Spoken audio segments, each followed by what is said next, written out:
Not sure if I'm technically supposed to be here, so I'm going to make this quick. I got to go to Gen Con this year, and I attended a little-known event called the Ennies. No, not those guys. Basically, if you haven't heard of it, it's the TTRPG awards for the year. And there were 4 products that kept coming up. One I've talked about extensively on this channel, Land of Eam. 2 of the others got covered extensively by Quinn's Quest, so I feel like I don't need to discuss them. Mythic Bastion Lands and Triangle Agency. But there's one other product I haven't seen a lot of coverage for, so I want to talk about the Painted Wastelands today. Let's take a peek inside and see why it won some Ennies. Well, I guess I'm entering my bright-colored subversive art era. Don't worry, I still love you, Shadow Dark. I've got plenty of Kickstarters coming. But I saw this book and it immediately reminded me of a few of my favorite comics growing up, like Saga, Multiple Warheads, and Prophet. Of worlds that weren't bound by traditional tropes or defined by any one genre.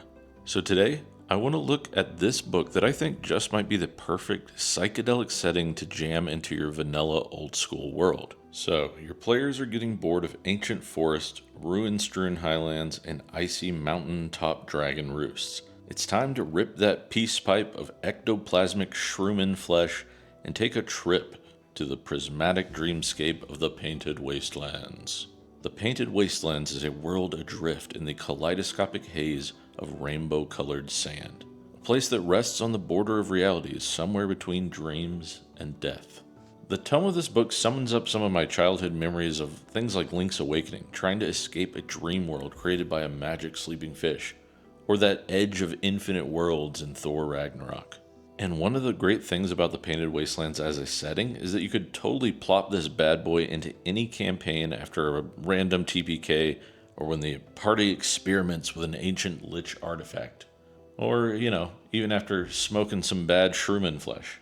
It's got some really fun ideas in it, like that annoying dream tongue you can never seem to read while you're asleep, and waking nightmares that border on real-life fears. The Painted Wasteland comes complete with its own strange cosmology, a smattering of elsewhere lands, and of course, bizarre factions and cults.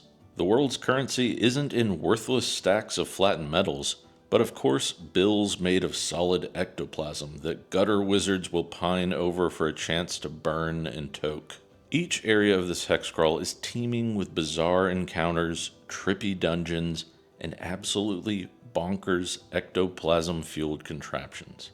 It's like George Miller and George Lucas had a desert retreat sweat lodge or something and woke up from the same trippy nightmare. Oh, and they also sent this really fun deck that you can use as a sort of deck of strange things, which is exactly what you imagine it is. Plus, I could see using this deck to really draw on the strange dreams, ectoplasmic-induced trips, and dark omens while in the Painted Wastelands. The book also includes its own bizarre bestiary, radical relics, and chaotic classes and psychedelic spells for use with old-school essentials. Now, full disclosure, I did meet Christopher Willett, the writer, at Gen Con right after the Painted Wastelands had just won an Ennie.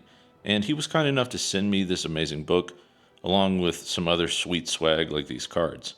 But my thoughts are my own. I'm not being paid to say any of this. It just caught my eye and I wanted to share it with you.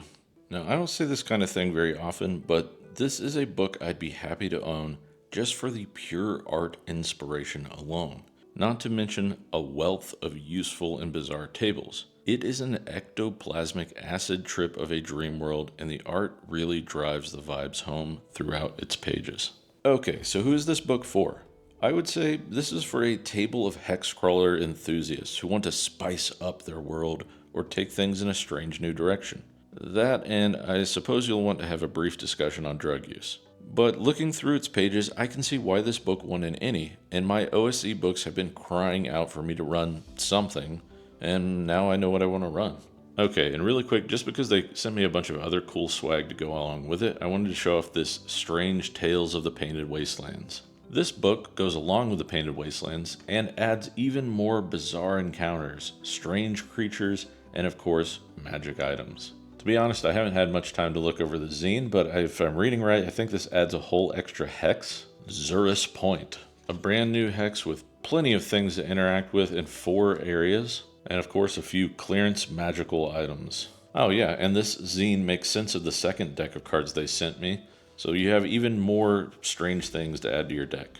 Alright folks, it's getting hot up here on the mountain and I'm not sure I'm even supposed to be here. So before I go, I will just say, if you're interested in the Painted Wastelands, I'll put a link below where you can check out the ongoing Kickstarter for Mr Unpronounceable Omnibus, I believe is what it's called. And you can add this to that Kickstarter or check that one out if it's something you're interested in. There's more really strange, bizarre stuff in that book that might inspire your games.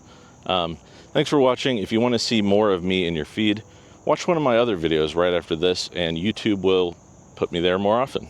Hey, it's your old pal Jordan. Just wanted to say a big personal thank you to everyone who's liked, commented, subscribed, and hyped my videos over the years. If you like what we do here, make sure to follow me on some other platforms such as Instagram and Blue Sky, and if you feel up to it, check out the Patreon where I'll be talking about some of the games and projects I'm working on. Also, we have this initiative on the Discord I'm calling the Elder Goblin Academy that's all about playing more games and rolling more dice more often. Thank you guys for watching, and before I go, I'm going to give you a little peek of this beautiful view.